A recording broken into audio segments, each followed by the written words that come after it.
What's good? Y'all know who it is and y'all know what it is. It's your boy Matthew Shack here in Malibu. And we're going to talk about what happened after the game. After the Las Vegas Raiders beat the Broncos and they got back home to Vegas. Josh Jacobs got a DUI, got arrested for a DUI, 4 o'clock in the morning in a singular vehicular crash. And what does that mean? We all know that is Vegas. It was gonna happen sooner or later. But I'm gonna be honest with you, I didn't think it'd be Josh Jacobs. I didn't think it'd be him, but then again, it's Vegas, baby.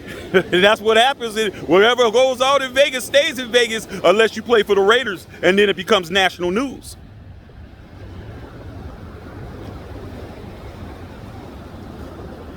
So, what now?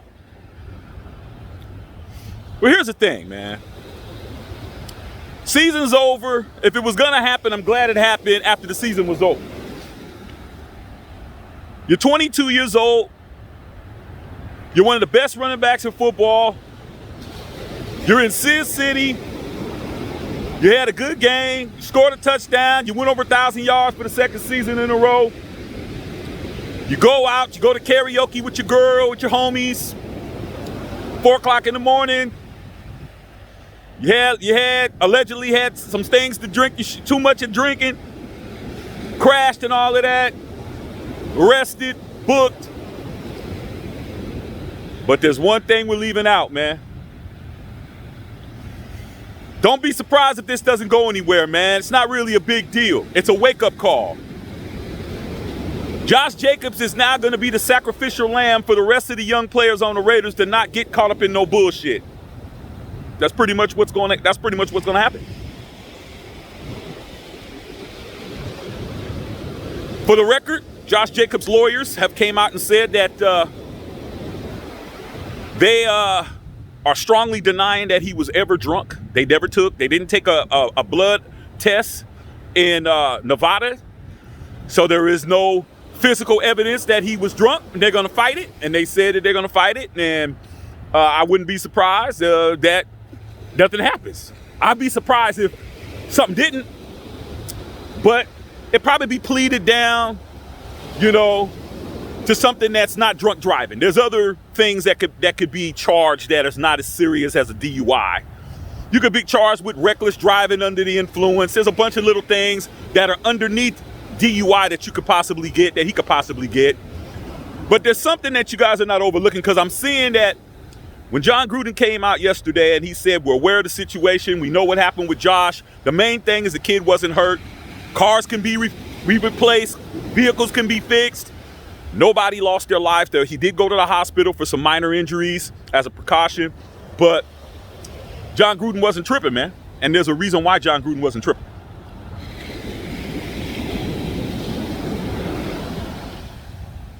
For those of you guys who do not know, I'm from the San Francisco Bay Area. I grew up an Oakland Raiders fan, and I grew up in that stadium my whole life.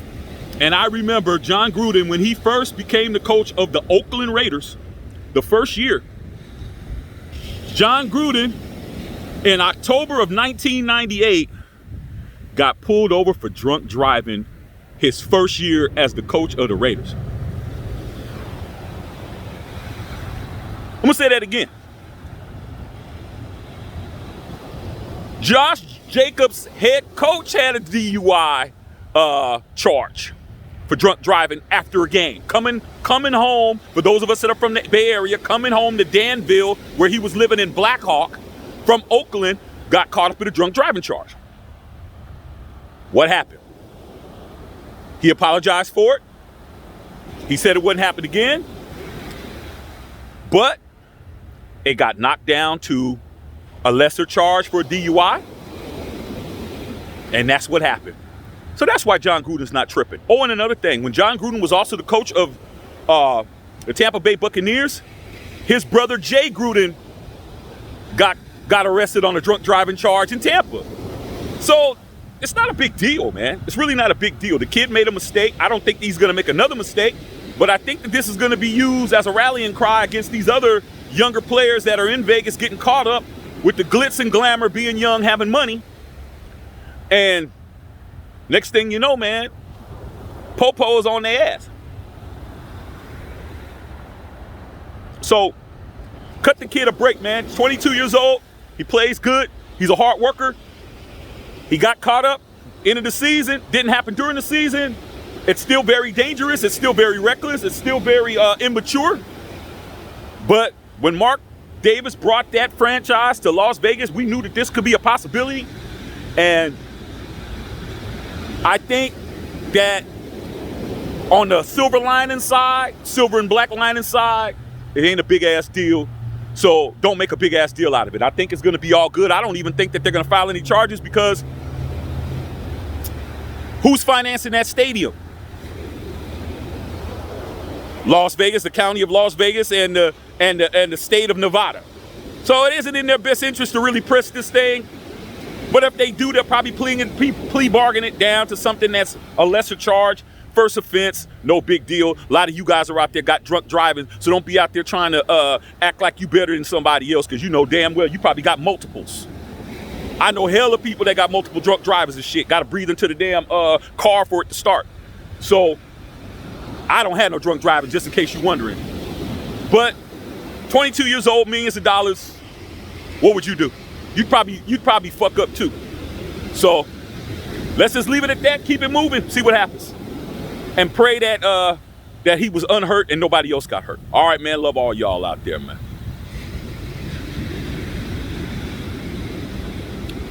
Salute.